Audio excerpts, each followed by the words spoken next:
بسم الله الرحمن الرحيم. ربي يسر ولا تعسر وتمم بالخير وبك نستعين يا فتاح. ربي زدني علما، ربی زدنی علما، ربی زدنی علما۔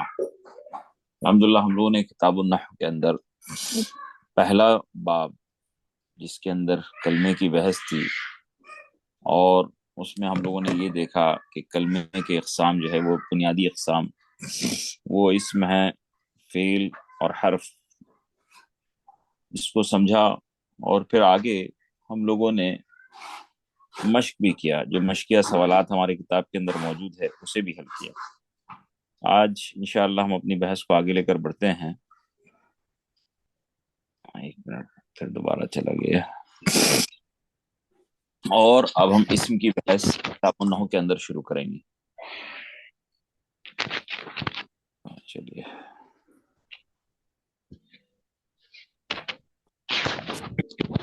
یہ ساری چیز جو ہے، ان تمام چیزوں کا اعادہ ہو رہا ہے، یہ ہم لوگ پہلے کر چکے ہیں۔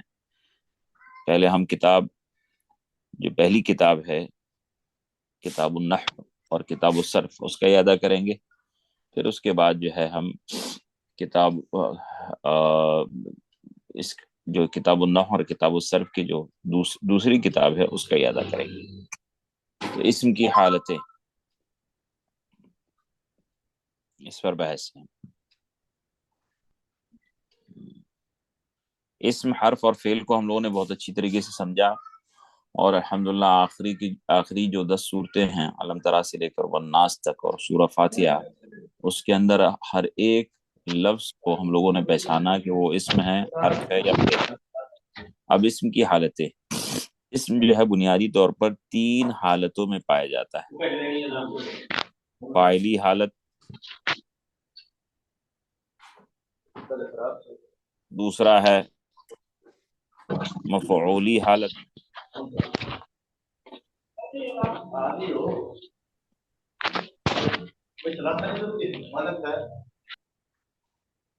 اور آخری ہے اضافی حالت، جسے نسبت والی حالت بھی کہتے ہیں۔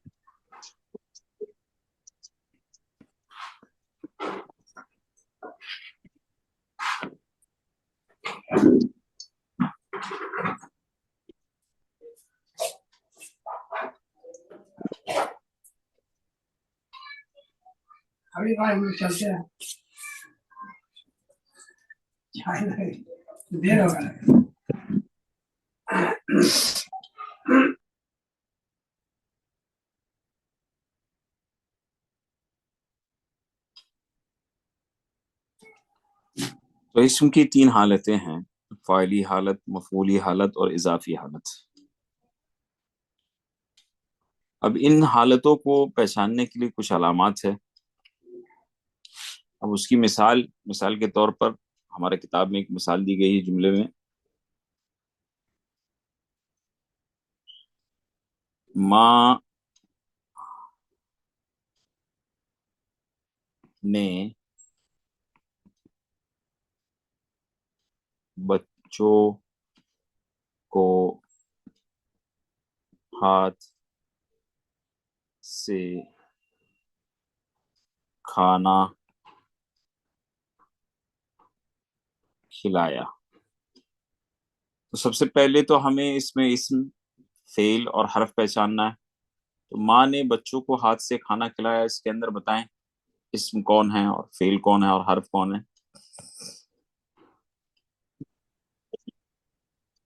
ماں حرف ہے۔ ماں کیا ہے؟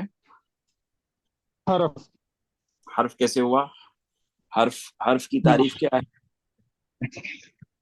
جو اپنا معنی ماں بتانے میں اسم اور فعل کا محتاج ہو۔ تو کیا یہ اپنا معنی بتانے میں اسم اور فعل کا محتاج ہے؟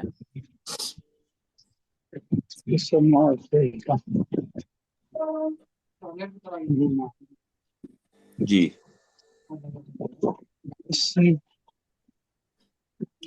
یہ اسم ہے، ہاں ماں صحیح بولتا، ماں ٹھیک۔ اسم ہے۔ بچوں، یہ کیا ہے؟ بچوں بھی اسم یہ بھی ہے۔ اسم کھانا کیا ہے؟ یہ بھی اسم ہے۔ کانا بھی اسم ٹھیک ہے، اور ہاتھ بھی اسم ہے.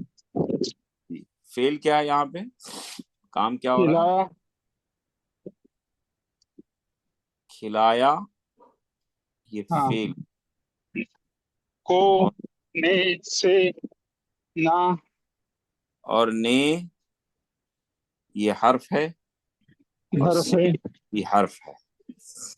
ہاں ٹھیک ہے، تو اب یہاں پہ ایک دو تین چار چار اسم جمع ہو گئے.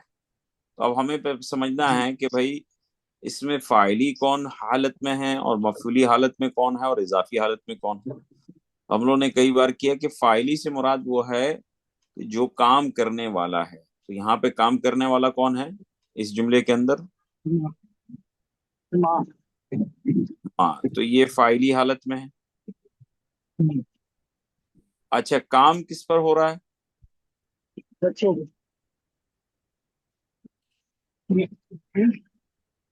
ہاتھ پہ رہتا ہے. ہاں ہاتھ پہ ہاں نہیں، بچوں ہاتھ سے تو کام ہو رہا ہے، ہاتھ سے تو نسبت جوڑی جا رہی ہے. تو یہ کیا ہے؟ یہ اضافی حالت میں ہے.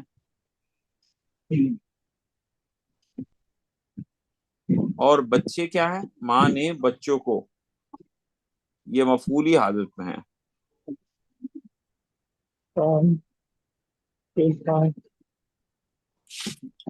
اور کیا کام ہو رہا ہے اس کے اندر؟ کھلانا کھلانے کا کام ہو رہا ہے. کیا کھلانے کا کام ہو رہا ہے؟ کھانا کھلانے کا کام ہو رہا ہے. تو یہ بھی پانی مفعولی کھلانا. حالت.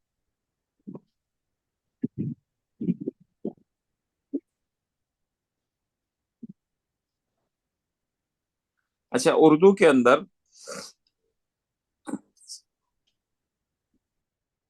کو، جیسے یہاں پہ کو ہے اردو زبان میں، یہ کو ظاہر کر رہا ہے بچوں کو ہاتھ، یعنی کو ظاہر کر رہا ہے کہ یہ ہاتھ جو ہے یہ اضافہ کیا جا رہا ہے. تو یہ اضافی حالت میں ہو گیا. یہ ایک علامت ہو گئی پہچاننے کی.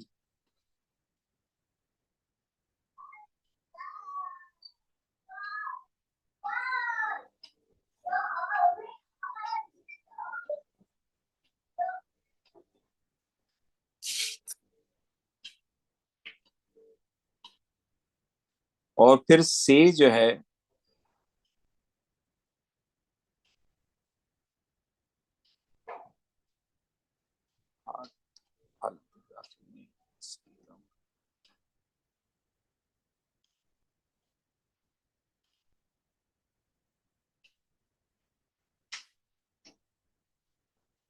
اچھا معاف کیجیے گا، یہاں ذرا سا یہ الٹا ہو گیا. وہ جو ہے یہ ظاہر کر رہا ہے بچوں کے بارے میں، یہ نشاندہی کر رہا ہے کو کہ بچے جو ہے یہ مفعولی حالت میں ہیں. اور سے ظاہر کر رہا ہے ہاتھ کے بارے میں کہ ہاتھ اضافی حالت میں ہے. یہ تو اردو کا حل ہوا کہ اردو میں کو اور سے کی وجہ سے جو ہے ہم نے پہچانا کہ کون مفعولی حالت میں ہے اور کون اضافی حالت کے اندر موجود ہے. لیکن عربی کے اندر بھی اس کی پہچان ہے. اب چونکہ عربی کے اندر کو سے وغیرہ تو استعمال نہیں ہوتے، اردو میں جو ہے ان کو سے وغیرہ کے ذریعے سے فاعل، مفعول اور مضاف، مضاف الیہ کا پتہ چلتا ہے. لیکن عربی میں اسم کے آخری حرف کے اعراب سے اس کی حالت معلوم ہوتی ہے. اب جیسے یہاں پہ ایک چارٹ دیا گیا ہماری کتاب کے اندر تینوں حالتوں کا، حالت رفعی یا یوں کہیے حالت رفع، حالت نصب اور حالت جر. اب اس کی پہچان کیا ہے بھائی؟ حالت رفیع پیش کے ساتھ، جی حالت نصبی زبر ہاں، کے ساتھ. ابھی بنیادی بس یہی چیز کو سمجھے ہم کہ حالت رفیع میں پیش ہوگا، جیسے مثال کے طور پہ معلم ہے،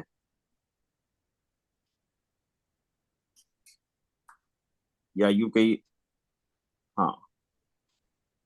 اور حالت نصب میں اگر اس کو کیا جائے تو کیا ہو جائے گا؟ معلمن. یہ الف پڑھا نہیں جائے گا، لیکن رسم الخط کے اندر میم کے بعد دو زبر کے بعد الف آتا ہے عموماً. اور حالت جر کے اندر کیا ہو جائے گا؟ معلمن.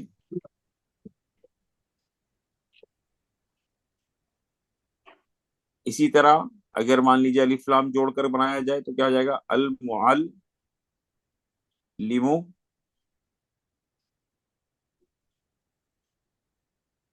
حالت نصب میں کیا ہو جائے گا بھائی؟ المعلمہ، المعلمہ،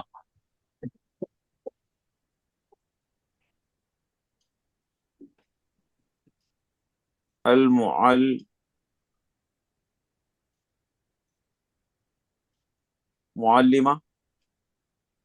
اور اس میں کیا ہو جائے گا؟ المعلمی، المعلمی.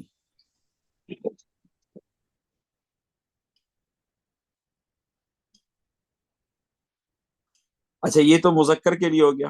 اب مؤنث کے لیے ہم لوگ آگے سمجھیں گے. اسے تائے تانیث کے ذریعے سے بنایا جاتا ہے. اگر ہم نے لکھا معلمۃ، معلمۃ، دو پیش آ گیا، وہ یہ حالت رفیع کے اندر ہے. اگر اسے حالت جری میں لکھنا ہے تو کیسے لکھیں گے؟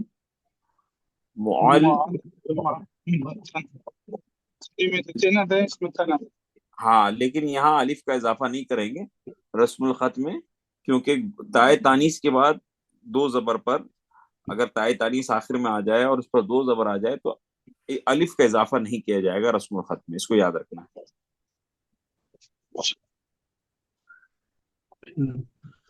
میری سارے لیڈیز کوئی مسئلہ نہیں ہے، آج بات آئے تھے. اور اگر اسے حالت جری میں لکھنا ہے تو کیا ہو جائے گا؟ معلمین، معلمہ من، تن. تین، معلمتن مؤنث ہے نا. جی اور جی، اس کو اگر معلمتین، الف لام کے ذریعے سے بنایا جائے المعلمہ معلمۃ، تو یہاں پہ کیا ہو جائے گا؟ المعلمہ المعلمۃ، تی. تا، اور معاف کیجیے گا، تا. المعلمۃ، اور یہاں ہو جائے گا المعلمۃ. معلمتی.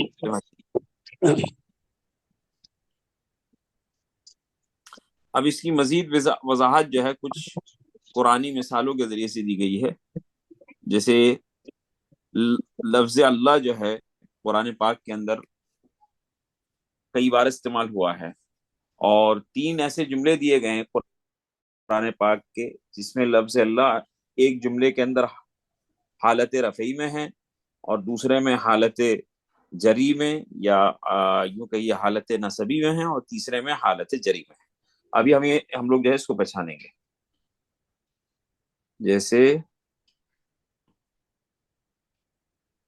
خطا اللہ، اللہ، یہ ایک جملہ ہوا. دوسرا جملہ کیا ہوا بھائی؟ من الناس یخا يخادعون الله، یخادعون الله اللہ.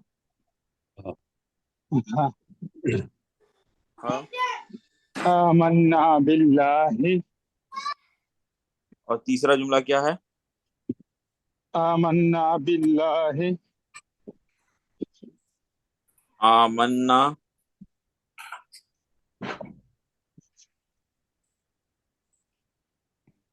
باللہ. آپ دیکھیں لفظ اللہ تینوں جملوں میں آ رہا ہے. ختم اللہ، یخادعون اللہ، آمنا باللہ. لفظ اللہ اس کے معنی کے اندر کوئی تبدیلی نہیں ہے. لفظ اللہ کا معنی ہی اللہ ہے، لیکن آپ دیکھیں اس کے اعراب میں تبدیلی ہو رہی ہے. اعراب یعنی آخری حرف کی جو حالت ہے اس کے اندر تبدیلی ہو رہی ہے، اور پہلے جملے میں پیش، دوسرے میں زبر اور تیسرے میں زیر آیا. تو پہلے جملے میں لفظ اللہ کون سی حالت میں ہے؟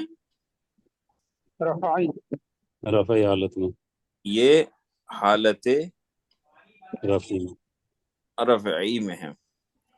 اور دوسرے میں حالت نصبی میں. کیسے پہچانا اس کو؟ یہ آخری حرف کے اوپر جو اعراب ہے یہ زبر والا، زبر والی حرکت. جی. اور تیسرے میں یہ حالت جری ہے. جی حالت جری. چلیے الحمدللہ. اب جو ہم لوگ آگے بڑھتے ہیں اور اسم کی تفصیلات، یہ دوسرے باب کا پہلا حصہ مکمل ہوا. اب دوسرے باب کا دوسرا حصے کی طرف چلتے ہیں. اسم کی تفصیلات.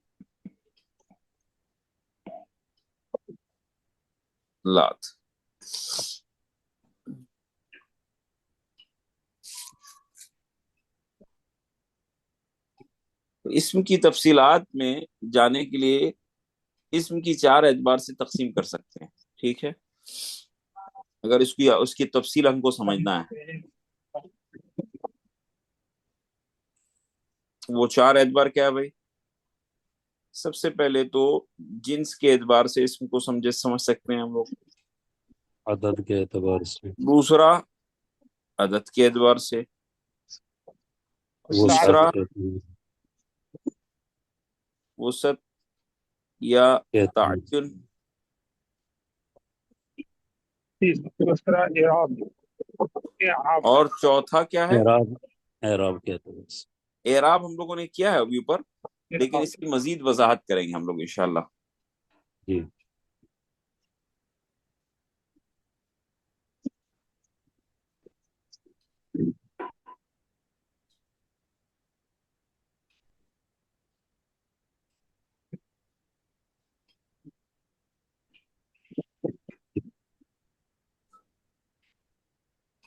چلیے میٹنگ ختم ہو جائے گا بتا رہا ہے. تو سب سے پہلے جنس کے اعتبار سے اسم کو سمجھا جائے.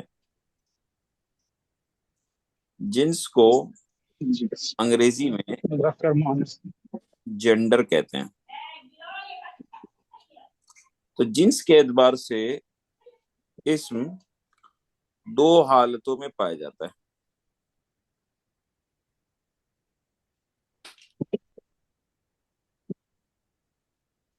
مذکر اور مؤنث. پہلی حالت کیا بھائی؟ مذکر. دوسری حالت مؤنث. مؤنث. ٹھیک ہے.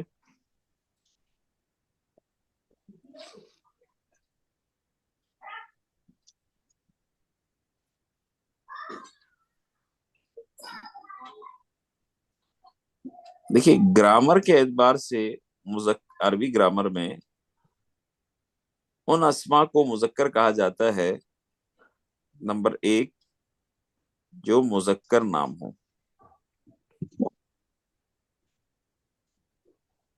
مذکر نام. اور دوسری چیز مؤنث کی علامت نہ ہو. یہ یاد رکھیے. مذکر نام ہو اور مؤنث کی علامت نہ ہو. جی. اور مؤنث کے اندر مؤنث نام ہو. مؤنث نام ہو.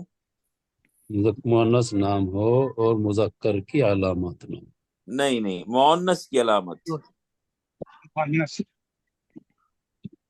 مؤنث کی علامت پائی جائے. پائی جائے. ٹھیک ہے. اب جیسے مثال کے طور پر مذکر میں مثالیں لے لیتے ہم لوگ، دونوں بلکہ دونوں ہی میں.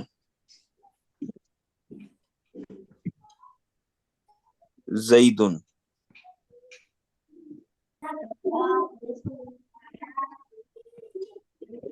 اسی طرح صالحن. احمد. اور ما ان.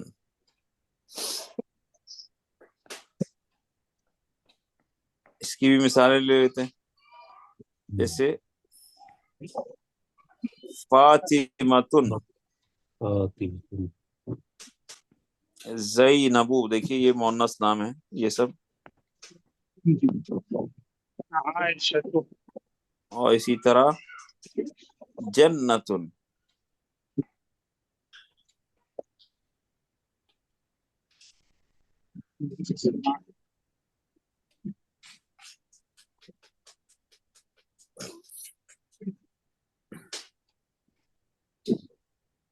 اچھا، ہمیں مذکر سمجھنے کی ضرورت نہیں، کیونکہ دیکھیے یہاں ہمیں کیا سمجھنا ہے، مذکر نام تو مذکر نام ہی ہوگا، اس کے اندر تو کوئی تبدیلی ہوگی نہیں. صرف یہ سمجھنا ہے کہ بھائی مؤنث کی علامت ہے یا نہیں. اگر مؤنث کی علامت ہے تو مؤنث ہے، اور مذکر اگر مؤنث کی علامت نہیں ہے تو وہ خود بخود، اور مؤنث نام نہیں ہے تو وہ خود بخود مذکر بن جائے گا. تو گویا اگر ہم مؤنث کے اقسام کو سمجھے کہ مؤنث کی کیا کیا علامتیں ہیں، علامتوں کے اعتبار سے مؤنث کو کتنے حصوں میں تقسیم کیا گیا ہے، تو پھر ہمارا سمجھنا آسان ہو جائے گا. تو علامتوں کے اعتبار سے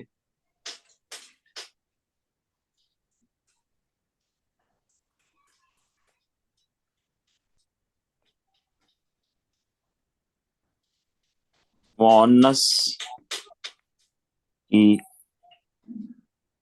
تقسیم، تو یہاں اوپر میں لکھتے ہیں مؤنث کی اقسام.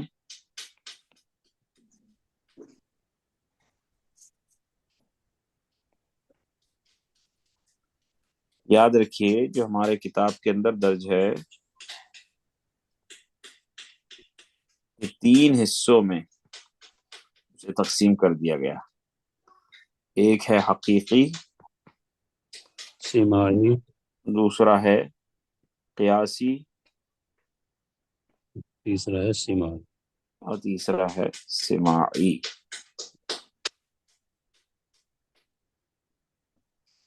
حقیقی مؤنث کسے کہیں حقیقی گے؟ ہو جو مؤنث ہی ہو، اس میں کوئی اور علامت نہیں، مؤنث حقیقت ہی کے ہو. مؤنث کو جی، یعنی اس کے مقابل میں کوئی نہ رہو، ہاں، حقیقی ہوئی. یا یہ بھی کہا جا سکتا ہے، یعنی جوڑے کا تصور موجود ہو.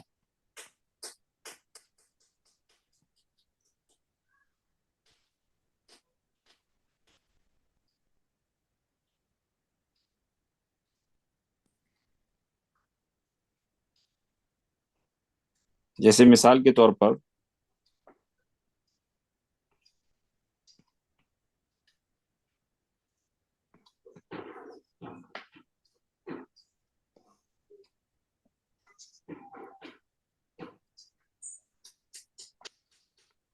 امن یا امن، اسی طرح ابن. دیکھیں امن کیا ہے؟ امن ماں، یہ حقیقی حقیقی مؤنث ہے. مؤنث ہے. تو اسی طرح ابن جو ہے باپ، یہ حقیقی حقیقی باپ، مذکر ہو جائے گا. حقیقی مذکر. جی. اسی طرح بھائی بہن کو لے لیتے ہیں ہم لوگ. جی جی، اختن، اس کا بھی جوڑا موجود ہے. کیا ہے بھائی؟ اخن، اخن. تو اختن کیا ہو گیا؟ یہ بہن، حقیقی مؤنث. حقیقی مؤنث بہن کی. اس کو شارٹ میں لکھتے ہیں ہا میم و، اور یہ ہو گیا حقیقی میم زال حقیقی مذکر. مذکر. قیاسی مؤنث جس کے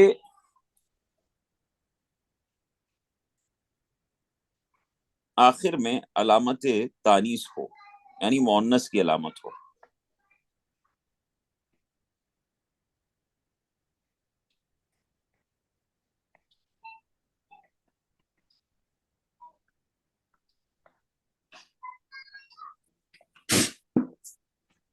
اچھا علامت تانیث جو ہے، اب یہ کئی قسموں کے ہوتے ہیں. جیسے ایک پہلی قسم کو کہتے ہیں تائے تانیث. تائے تانیث.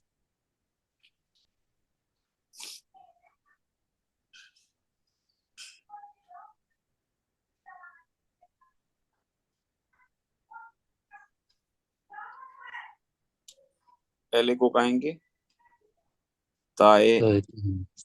تانیث. تائے تانیث کیسے؟ وہ گول تا کی شکل میں ہوتا ہے، اور یہ حرف کے لفظ کے آخر میں آ جاتا ہے. اس کے ذریعے سے ہمیں سمجھ میں آتا ہے کہ بھائی یہ مؤنث ہے.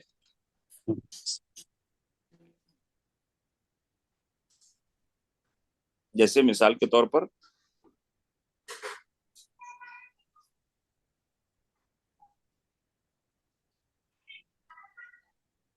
ابھی ہم لوگوں نے کیا تھا معلمۃ،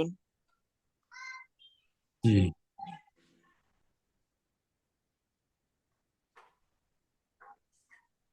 اور اسی طرح قاری فاطمہ. قاریۃ،